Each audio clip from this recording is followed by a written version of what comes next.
This is Tom T. Moore, and welcome to my telepathic world where you'll hear a different perspective on the universe we live in. In this episode of my telepathic world, we're going to take up the origin of the gentle way and of guardian angels. So, I'd started writing articles for the Sedona Journal of Emergence about my successes with requesting most benevolent outcomes. And they were really successful. They were putting my articles on their website and so on, and it really generated a really good response from the readers of that magazine. And as I mentioned, Robert Shapiro had written the article, and he had channeled Zosh. Well, I was getting such a response, I thought, well, perhaps I'm supposed to support Robert Shapiro's work. And so by this time, I'd gotten to know Robert. He'd become a friend. He had channeled Zosh and a couple of others for me. And one of the persons that he channeled for me was this Indian shaman living in the 1600s, because keep in mind, all of our lives are going on at the same time. It's not done in a linear fashion as you might think. So, Reveals the Mysteries, he was being channeled for me by Robert Shapiro, and I asked Reveals the Mysteries, am I supposed to be supporting Robert Shapiro's work? And he said no. And I thought, gosh, that's kind of strange, because it seems like I'm doing that. And so a year or two goes by, and in 2005, in July of 2005, my wife said that she'd like to attend a seminar on increasing your psychic abilities put on by Dick Sutphen, S-U-T-P-H-E-N. And he's very well known. He's had million sellers in books in the metaphysical world. So he was going to have this seminar in Sedona that was going to be 2 or 3 days long, and she wanted to attend. I had attended some of his seminars before, so I thought, well, I'll just go and support my wife. So on the second day that we were there, each day he was putting us into an altered state, and basically like hypnotizing in a way, but not so deep. And he was putting us in this altered state so many times in the day it felt like we'd had our own bottle of wine that we were drinking. And so one of the things he was going to do with us is that he was going to have us start trying to do automatic writing. Now, automatic writing is where you just put a pen on a piece of paper and you just go around and around with it, and then suddenly you see if it starts taking off and writing words for you. Well, I decided that instead of trying to do that, I was going to contact Reveals the Mysteries, or I was going to try to contact just to see why he had said that my sole purpose was not to support Robert Shapiro's work. And so we get into this, and he puts us down, and so I said, Reveals the Mysteries, are you there? And he says, yes, I am, Tom. And I thought, wow, this is neat.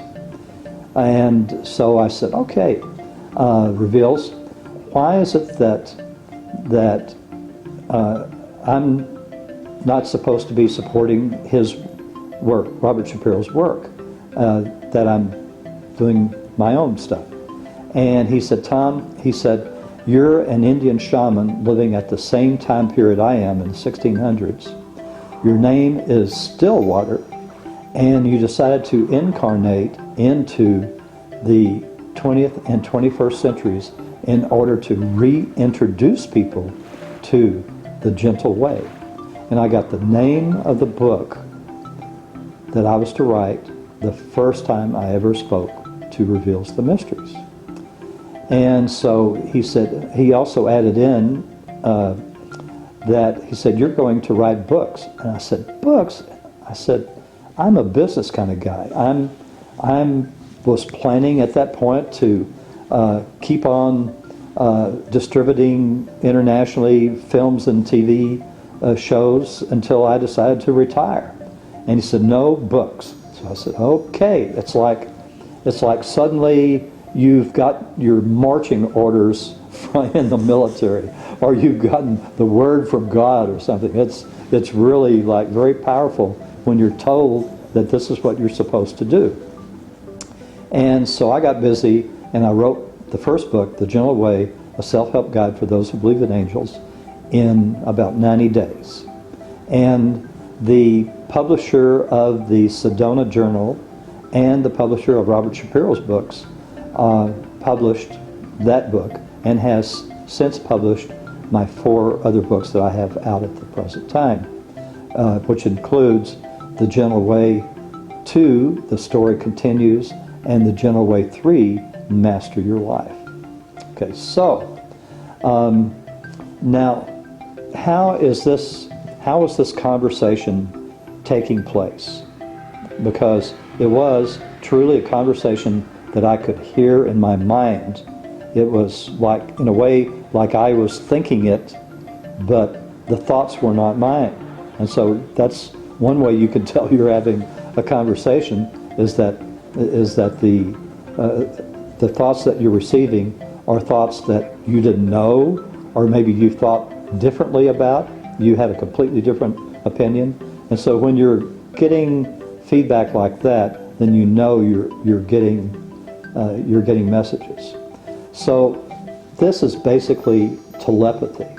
Now, telepathy is really kind of defined right now as communication between one human and another.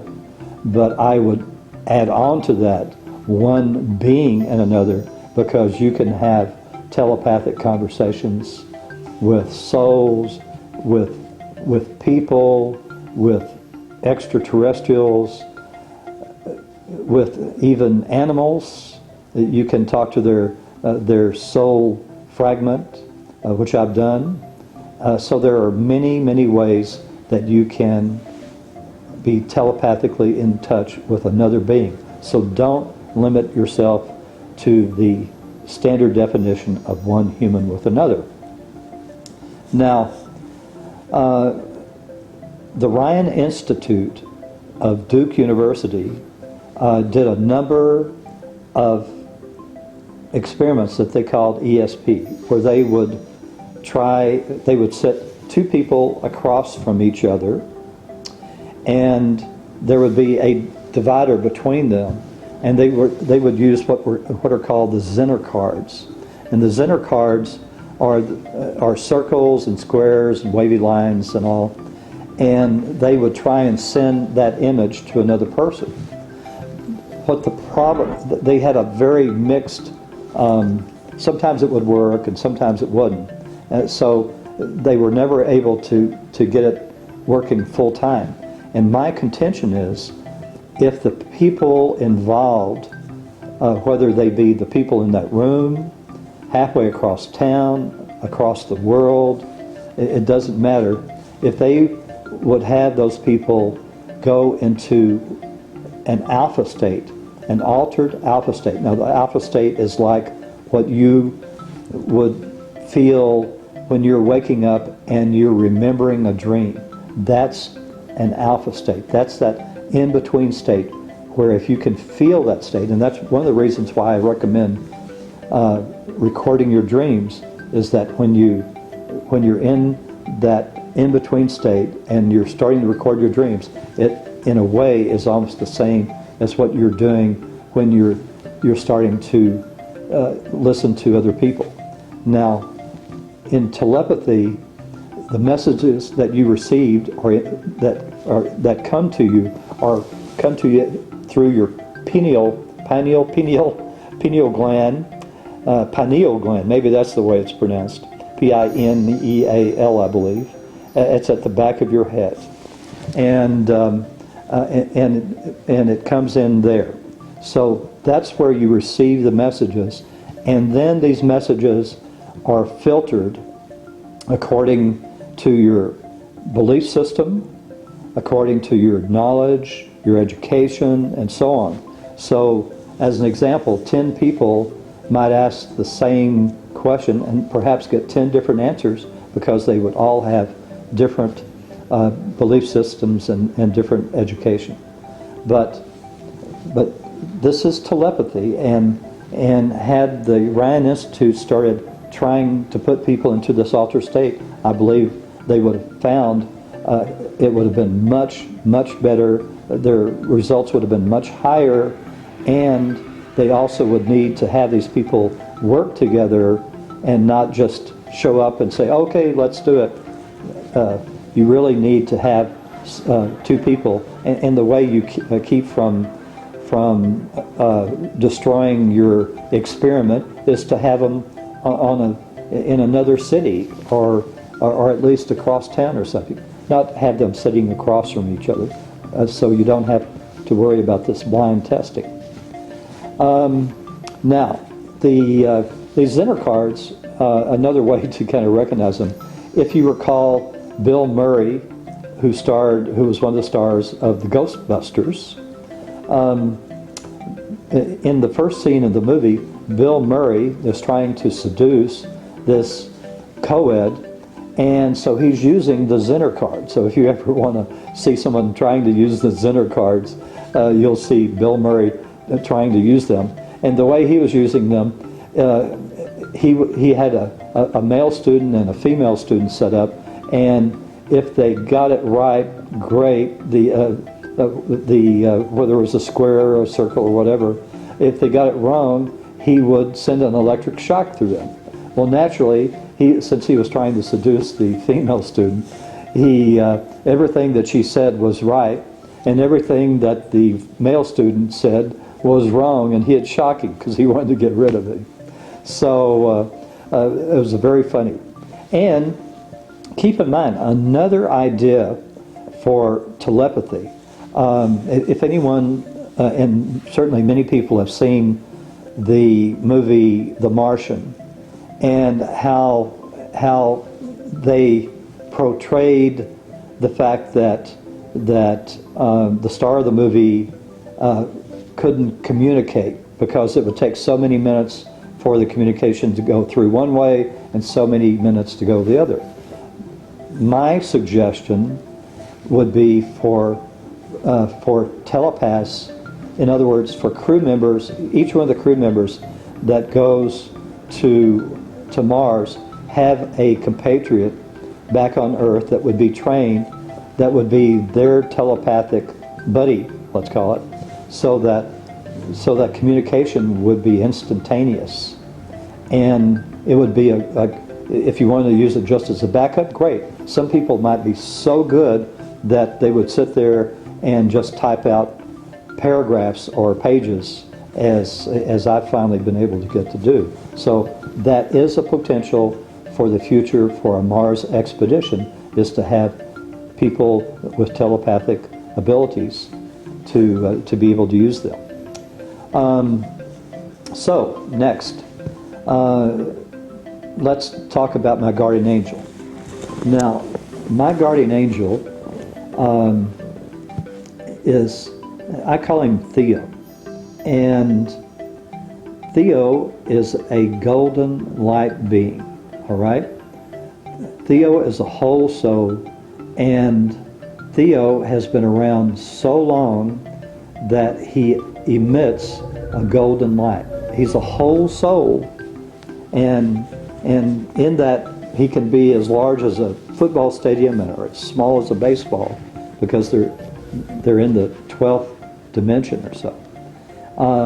And beyond my understandings, certainly.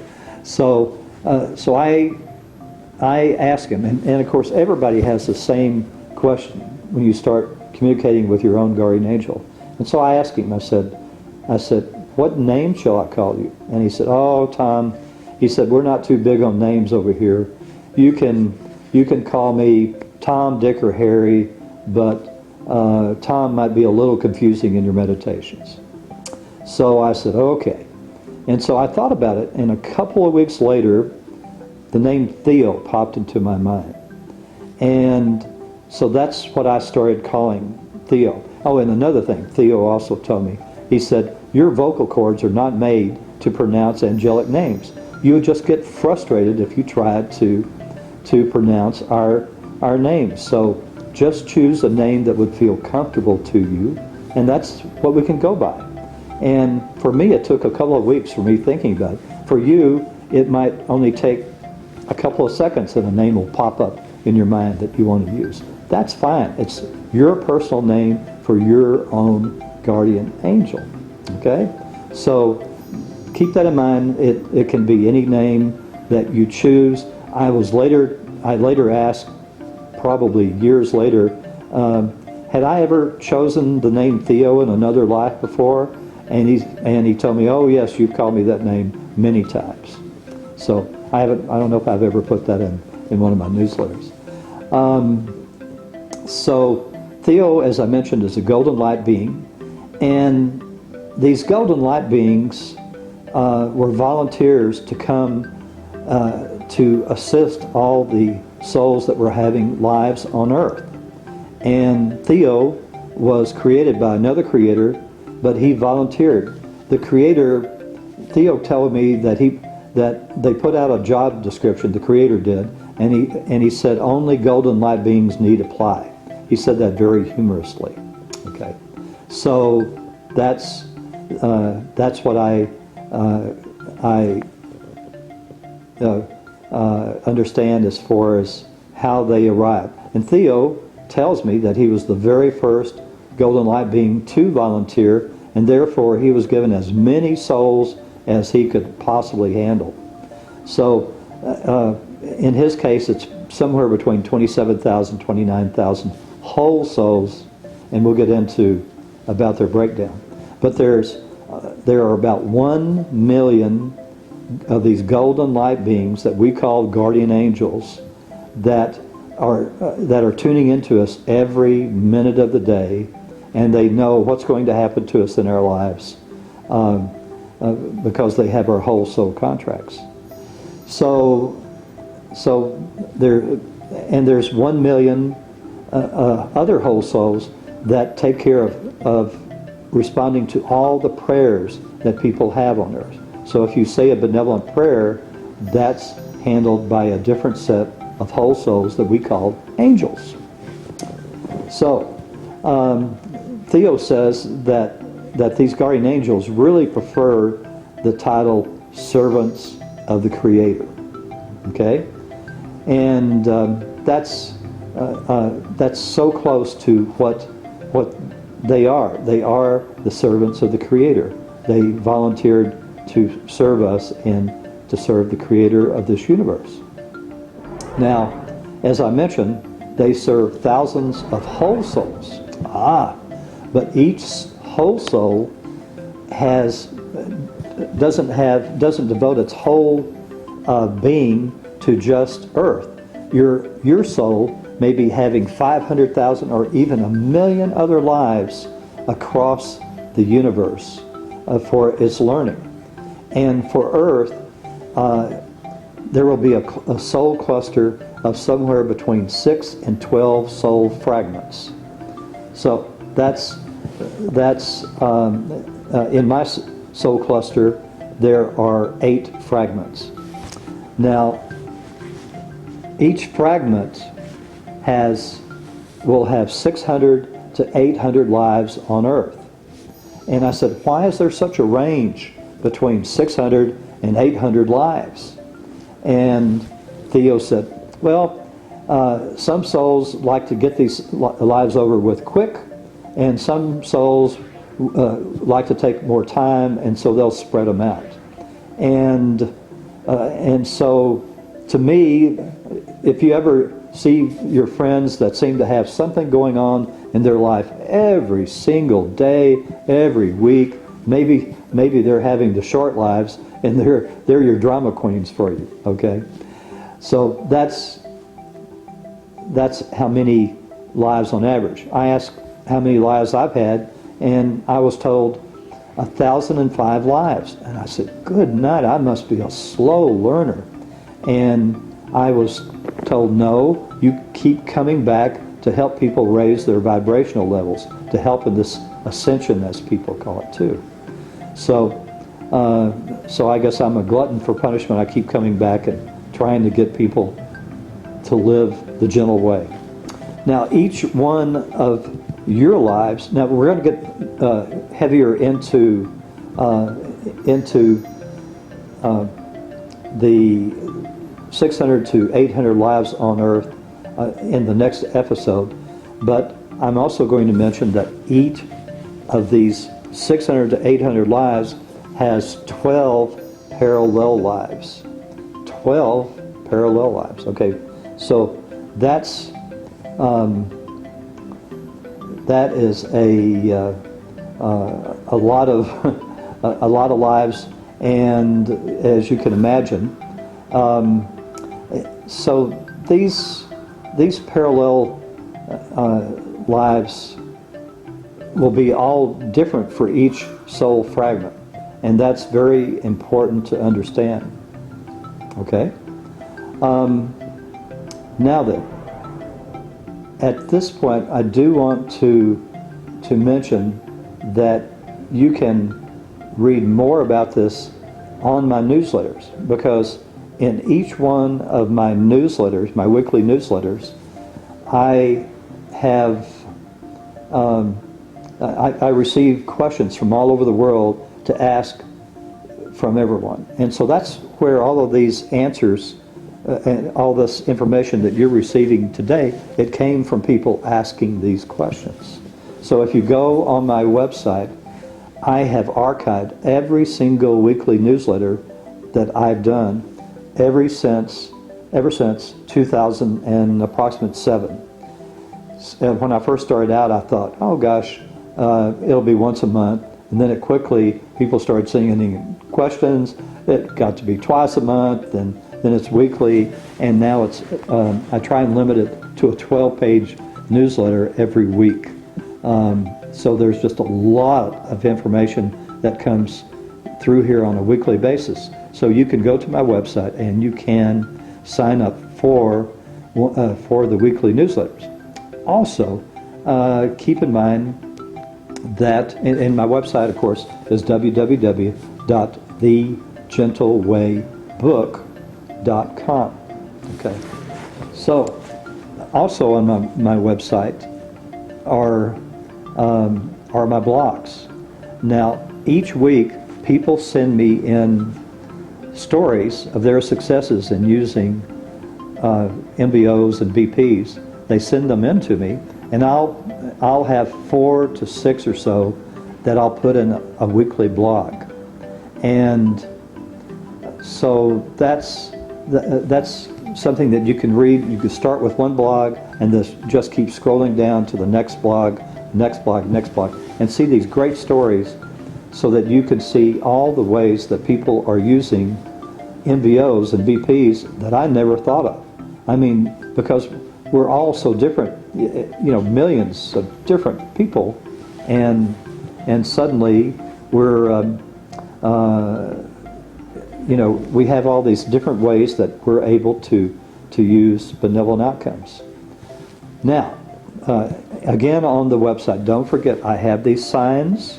I also have other information that you can get. You can read sample chapters. Now, as an example, in talking about these stories, in book 2 and in book 3, they're just filled with hundreds of stories that came into me on MBOs and BPs. Just hundreds. They're arranged in chapters. So there'll be a chapter on work. There'll be a chapter on travel. There'll be a chapter on gaming if you want. Some people don't even want to read the chapter like that. That's fine. That's your beliefs. That's okay. So you can read all these stories. I have a story in my second book about one of our friends by the name of Joy, and And Joy, we were called by her husband to go to the to the hospital because she was in terrible way. She was in ICU, and we got there, and it appeared that she was not going to make it. And so each of us got to spend a minute each with her by ourselves. And so I told her, I said, if you're in pain and all, and it would be benevolent for you, we release you to go. And so she did transition. The doctors and all worked and worked. We couldn't save her. And so we were all driving over to a friend of ours' house afterwards, who was going to have dinner, fix dinner for everyone, her family and all. And on the way, the streets were dark. There weren't any street lights, and so and so I had to stop. I opened the car door, got out to look at the street sign, and when I started to get back in, the door slammed on my eye, and it gave me a black eye and it had some blood. And so I eventually asked Theo about it, and he said, "Yes, Tom." He said she didn't think it was a benevolent outcome that she was transitioning at that time, and her death angel, Margaret, as she was called, was appalled when she slammed the door on your eye. So that can happen. So with that, and so there's that story and many others that are benevolent of how to use MBOs. So please join me again in my telepathic world. Thank you.